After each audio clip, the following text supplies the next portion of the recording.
nyo, ordinaryong bayan lang? Pwes, magugulat kayo sa sekreto ng Kamiling. Tara, libutin natin to. Alam nyo ba na may isang bayan sa Tarlac na pinangalan sa puno? At sabi nila pag hinawakan mo raw ito ay mangangati kayo ng sobra. At hindi lang yan, dito rin isinilang ang inspirasyon ni Maria Clara. May simbahan na 2 panahon ang makikita mo sa isang tingin lang. At pagkain na dadayuhin talaga ng mga food lovers. Welcome sa Fun Facts ng Kamiling Tarlac. Fun fact number 1. Bakit nga ba Kamiling ang pangalan ng Kamiling? Akala ng iba, isa lang itong simple pangalan. Pero ang totoo, galing ito sa Kamiring tree o mas kilala bilang lugas o anugas. Isa itong pioneer tree species na may dagta o sap na nagdudulot ng matinding pangangati kapag dumikit sa balat.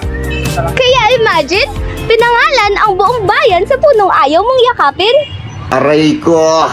At dahil noon, ang mga tao ay laging ginagamit ang tunog na R at L, ang Kamiring ay unti-unting naging Kamiling.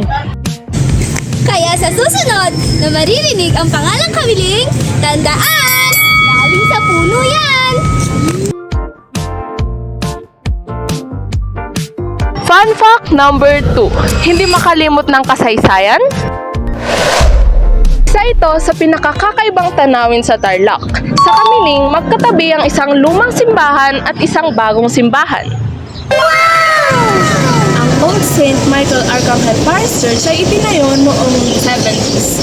Ngunit noong taong 1997, nasunog ito. Pero sa halip na gibay ng natitirang bahagi, pinisurba ito bilang bahagi ng kasaysayan. At sa tabi nito, itinayo ang bagong simbahan. Parang literal na magkatabi ang nakaraan at kasalukuyan. Isang paalala na kahit dumaan sa trahedya, hindi kailangang kalimutan ang kasaysayan. Fun fact number 3. Ang totoong Maria Clara. Akala ng marami, kathang isip lamang si Maria Clara. Pero alam mo bang may totoong inspirasyon siya? Si Leonor Rivera, ang pinsan at first love ni Dr. Jose Rizal. At ang magandang balita, taga-Kamiling siya. Dahil sa kanya, nabuo ang karakter ni Maria Clara sa nobelang Noli Me Tangere. At hanggang ngayon, maaari mo pa ring bisitahin ang Maria Clara Ancestral Home sa bayan. Para ka na ring naglalakad sa isang parte ng kasaysayan ng Pilipinas. Fun fact number 4. Chicharap! Kung mahilig kang kumain, eto nang sign mo para pumunta at bumisita dito sa Kamiling. Sikat dito ang chicharon Kamiling para itong malutong na bagnet sa bawat kagat. At huwag palampasin ang inuruban. Isa itong matamis at malagkit na kakanin na gawa sa berdeng palad.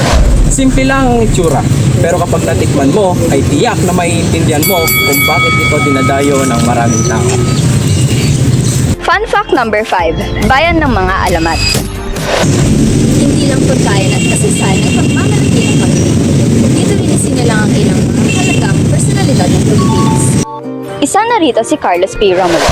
Siya ang kauna-unahang Asyano na naging Pangulo ng United Nations General Assembly. Isa rin siyang mahusay na diplomat, mamamahayag at manunulat.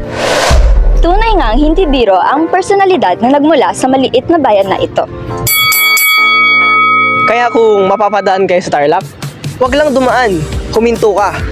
Tikman ang pagkain, bisitahin ang mga makasaysayang lugar. At tuklasin kung bakit espesyal ang Kamiling. Tandaan, mas masarap maglakbay kung alam mo ang kwento sa likod ng bawat lugar. Hanggang sa susunod na Fun Facts, this is Miguel!